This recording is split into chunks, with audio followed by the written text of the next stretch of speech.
Student, we teach chapter number 2 in civics, federalism.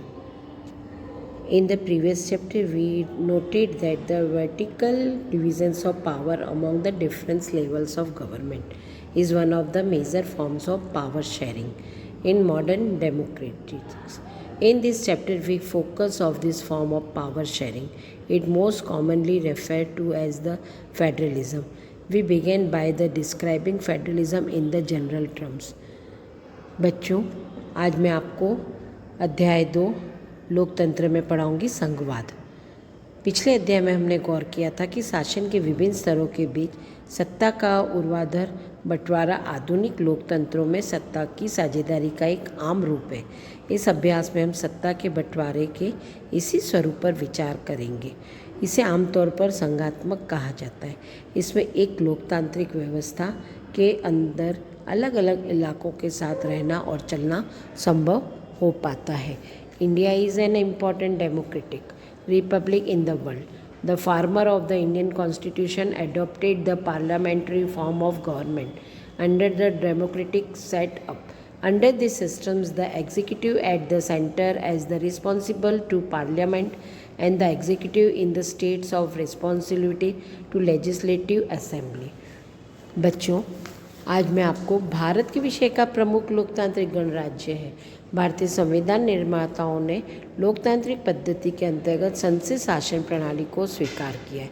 इस प्रणाली के अंतर्गत केंद्र की कार्यपालिका संसद के प्रति तथा राज्यों की कार्यपालिका विधानमंडलों के प्रति उत्तरदायी बनाई गई है। Now we see what is federalism. Federalism is a vertical division of power sharing among different levels of government.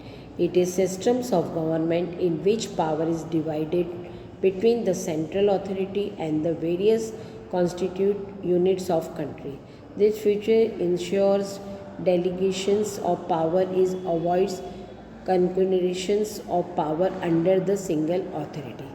संघवाद क्या है? संघात्मक सरकार विभिन्न स्तरों के बीच की सत्ता के बंटवारों का एक ऊर्ध्वाधर विभाजन है। यह सरकार की एक प्रणाली है जिसमें सत्ता में केंद्रीय प्राधिकरण और देश के विभिन्न घटकों की इकाइयों के बीच विभाजित होती है। ये विशेषक शक्ति के प्रायोजन को सुनिश्चित करती है और एक ही प्राधिकरण के अधीन सत्ता के संद्र केंद्र से बनाती है। Let us we see about the Belgium and Sri Lanka that we saw in the last chapter. You would recall that one of the key change made in the constitution in Belgium was to reduce the power of central government and to give the power of regional government. Regional government existed in the Belgians even earlier. They had their roles and power, but all these powers was given to these governments and could be withdrawn by the central government. The change that took place in 1990 was that regional government were given constitutional power that were no longer depend on the central government. Thus, Belgium shifted from unitary to the federal form of government. बच्चों, अपन ने पिछले अध्याय में भी पढ़ा था कि Belgium और श्रीलंका के अंतर को गौर करें तो आपको याद होगा कि बेल्जियम में संविधान के जो प्रमुख बदलाव किए गए थे उसमें केंद्रीय सरकार की शक्ति में कमी करना भी एक था और ये अधिकार प्रांतीय सरकार को दिए गए थे। बेल्जियम में उससे पहले से भी प्रांतीय सरकारें थी, तब भी उनकी अपनी भूमिका थी, अपने अधिकार थे, पर ये अधिकार उनके केंद्र के द्वारा दिए गए थे और उन्हें केंद्रीय सरकार वापस भी ले सकती थी। 1993 में कुछ बदलाव हुए और प्रांतीय सरकारों को कुछ संवैधानिक अधिकार दिए गए। इन अधिकारियों के लिए प्रांतीय सरकार अब केंद्र सरकार पर निर्भर नहीं रही। इस प्रकार बेल्जियम ने एकात्मक शासन की जगह संघीय शासन प्रणाली अपना ली। श्रीलंका में भी व्यवहारिक रूप से अभी भी एकात्मक शासन व्यवस्था है जिसमें केंद्र सरकार के पास की सारे अधिकार है और इसीलिए तमिल नेता भी चाहते हैं कि देश में सर्वोच्च अर्थों में संघीय शासन व्यवस्था कायम हो जाए। The federalism is a system of government in which is the power is divided between central authority and the various constituent unit of country. Usually the federal has two levels. government. One is the government for the entire country, that is usually responsible for few subjects of common national interest.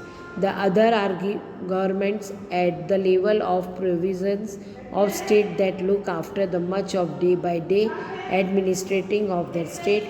Both of this level is government enjoy their power independence of the other.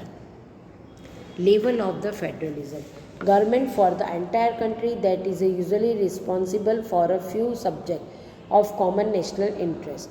The other are government at the level of provisions or state that look after the much of the day by day administrators of their state. Both of this level enjoy their powers independent of each other and into their own sphere. संघीय सरकार में स्तर, आमतौर पर एक संघ में सरकार के दो स्तर होते हैं। पर देश के लिए सरकार को आमतौर पर सामान्य राष्ट्रीय हित के कुछ विषयों के लिए जिम्मेदारियां होती है। अन्य प्रांतों या राज्यों के स्तर पर सरकारें जो अपने राज्य के दिन प्रतिदिन प्रशासन की देखरेख करती है, ये दोनों स्तर एक दूसरे से स्वतंत्र और अपने अपने क्षेत्रों में शक्तियों का आनंद लेते हैं। अपन देखेंगे कौन कौन सी शक्तियाँ कौन कौन सी किस में रहती। The central government compress the president, prime minister, the cabinet minister, Indian parliament and supreme court etcetera. The state government include the governor in chief minister, the cabinet minister, the Vidhan Sabha and the high court.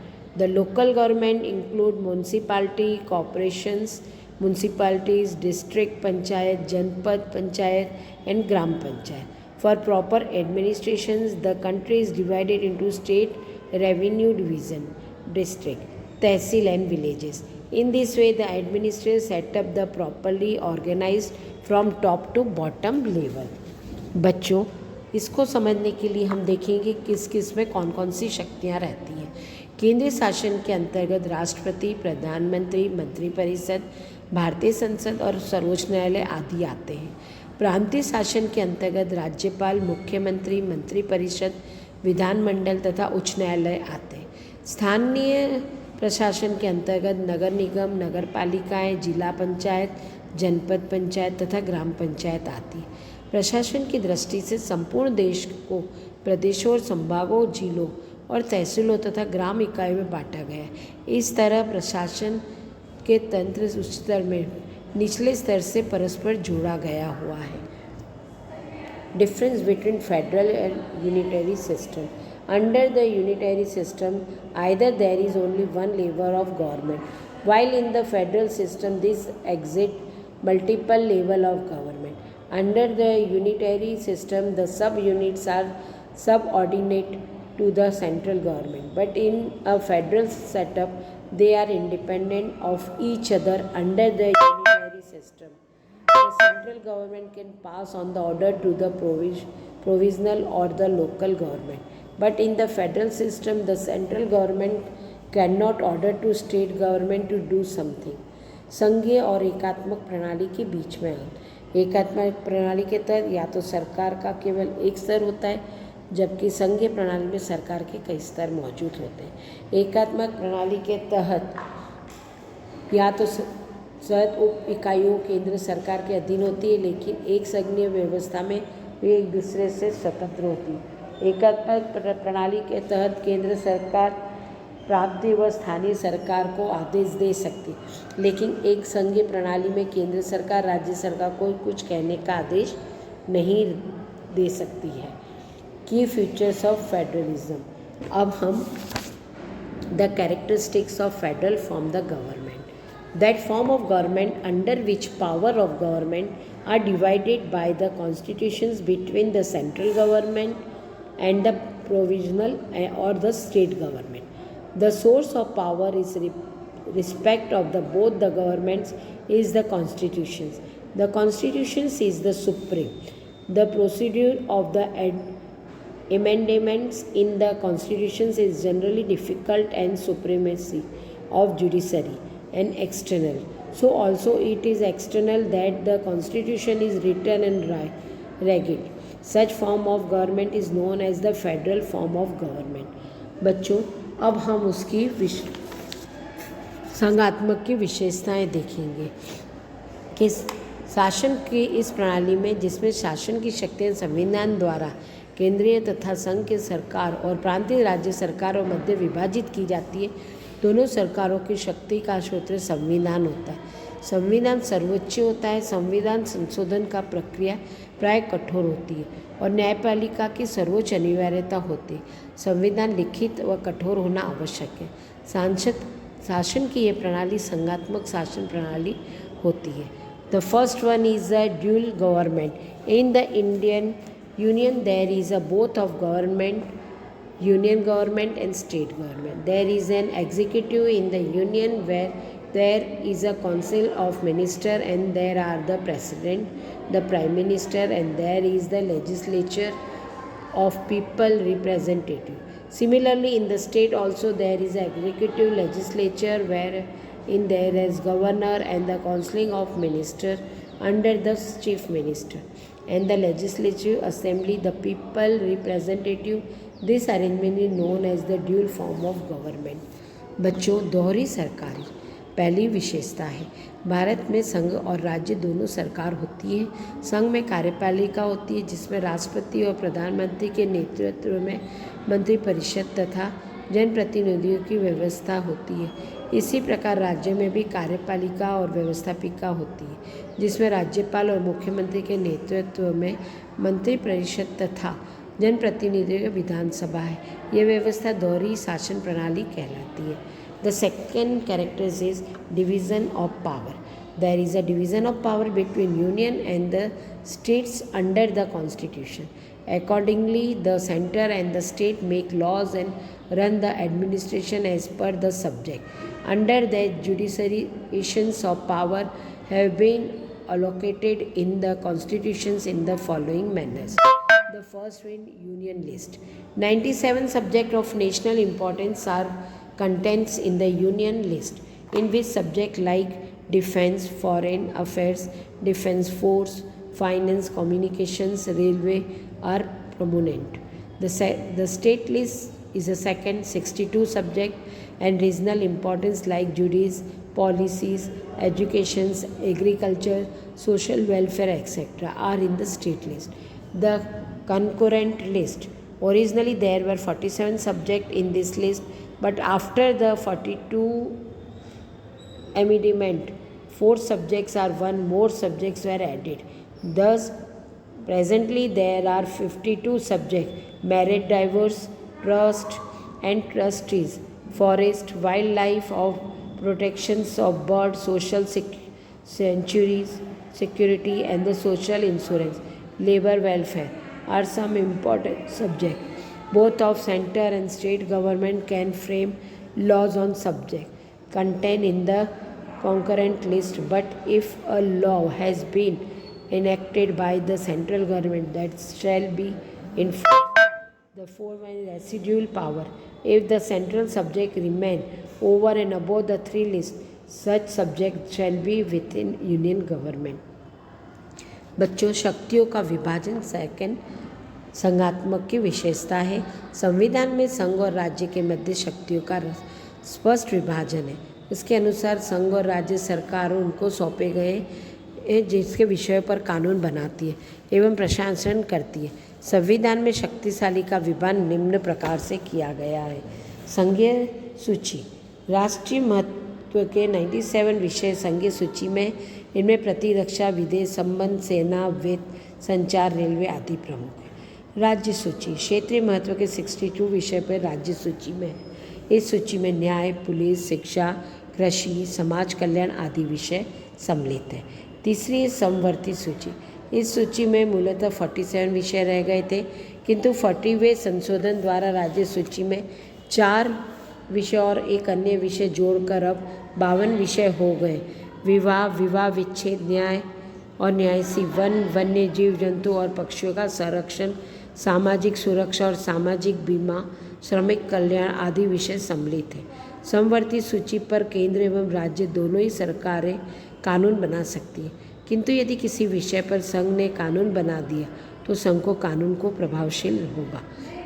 अविष्ट शक्तियाँ। इन तीनों शक्तियों में वर्णित विषय के अतिरिक्त यदि कोई विषय बचता है तो ऐसे समस्त विषय संघ सरकार के पास ही रहेंगे। The third one is the supremacy of written form of constitution. Under the federal form of government, written constitution is necessary. Constitution is supreme and the basic law of the country. The union and the state government follow the constitution under this system of government. To ensure supremacy of the constitutions of procedure of its amendments has been made difficult.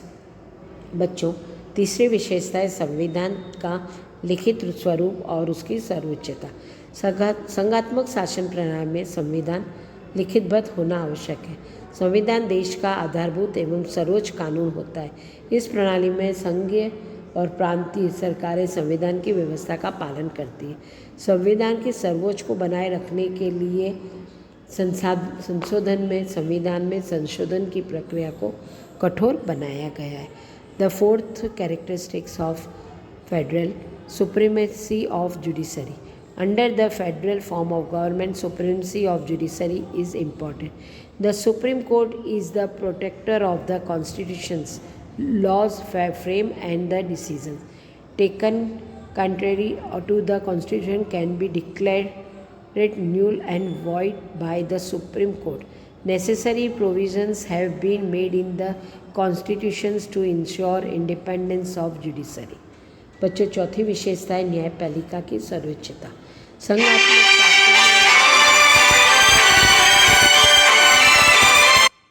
न्यायपालिका की स्वतंत्रता बनाए रखने के लिए आवश्यक प्रावधान सर्वोच्च न्यायालय करा। Supreme of judiciary under the number of fifth character two houses of the legislature. As per federal form of government, Indian legislature has two houses.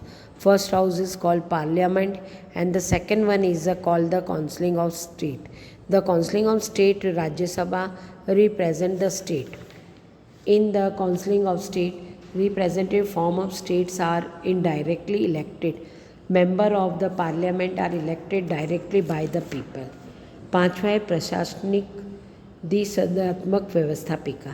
संघात्मक शासन व्यवस्था के अनुरूप भारतीय न्याय व्यवस्थापिका के दो सदन हैं। प्रथम सदन लोकसभा तथा द्वितीय सदन राज्यसभा कहलाता है। राज्यसभा राज्यों का प्रतिनिधित्व करती है। इसमें राज्यों के प्रतिनिधित्व अप्रत्यक्ष रूप से निर्वाचित होकर आते हैं। लोकसभा के सदस्यों का निर्वाचन जनता प्रत्यक्ष रूप से करती है। There is executive or more of under the federal system. Each there has their own jurisdictions and power of legislation, taxations, etc. The taxation and the authority of each their government is constitution guaranteed. No unrelated changes are allowed. Consent of required to alter the fundamental provisions. Each level enjoy the financial authority. Dual objective of federal system to safeguard of the promoted unity of the country, the accommodate of regional diversity. An ideal federal system has both accept mutual trust and agreement of live together. संघात्मक की प्रमुख विशेषताएं भी है। संघीय व्यवस्था की दो या दो से अधिक स्तर होते हैं। प्रत्येक स्तर का अपना अधिकार और क्षेत्र कानून कराधान आदि की शक्ति होती है। सरकार के प्रत्येक स्तर के अस्तित्व को अधिकार संवैधानिक गारंटी है। एक तरफा बदलाव की अनुमति नहीं। मौलिक प्रावधान को बदलने के लिए सहमति आवश्यक है। प्रत्येक स्तर को अपनी वित्तीय स्वायत्तता प्राप्त है। संघीय व्यवस्था के दोहरे उद्देश्य देश की एकता को रक्षा करना और बढ़ावा देने के लिए, क्षेत्रीय विविधता को सामाजिक करने के लिए एक आदर्श संघीय व्यवस्था दोनों पक्षों को पहलुओं को अपनी विश्वास और साथ रहने का समझौता है। Different types of federations coming together federations. Under this rule, independent states come together on their own to form a bigger unit, so that by pooling sovereignty and the retaining identity, they can increase their security. USA, Switzerland and Australia holding together federations. Under this is large country decided to divide its power between the constitution state and the national government. Example, India, Spain and Belgium. Here is the central government tends to be more powerful versus the some special power are also granted. विभिन्न प्रकार के संघ, coming together foundations. इस मार्ग के तहत स्वतंत्र राज्य एक बड़ी इकाई बनाने के लिए अपने दम पर एक साथ आते हैं ताकि संप्रभुता को जमा करके पहचान बनाए रखें वो अपनी पूर्व रक्षा बढ़ाए। पूर्व में इसको USA है, स्विट्ज़रलैंड है और ऑस्ट्रेलिया है। संघों को एक साथ रखना और उसके तहत एक बड़ा देश अपनी शक्ति को घटक राज्य और राष्ट्रीय सरकार के बीच में विभाजित करने का निर्णय लेता है। ये एग्जाम्पल है भारत, स्पेन और बेल्जियम। यहाँ केंद्र सरकार राज्यों की तुलना से अधिक शक्तिशाली होती है, कुछ विशेष शक्तियों का प्रदान भी किया जाता है।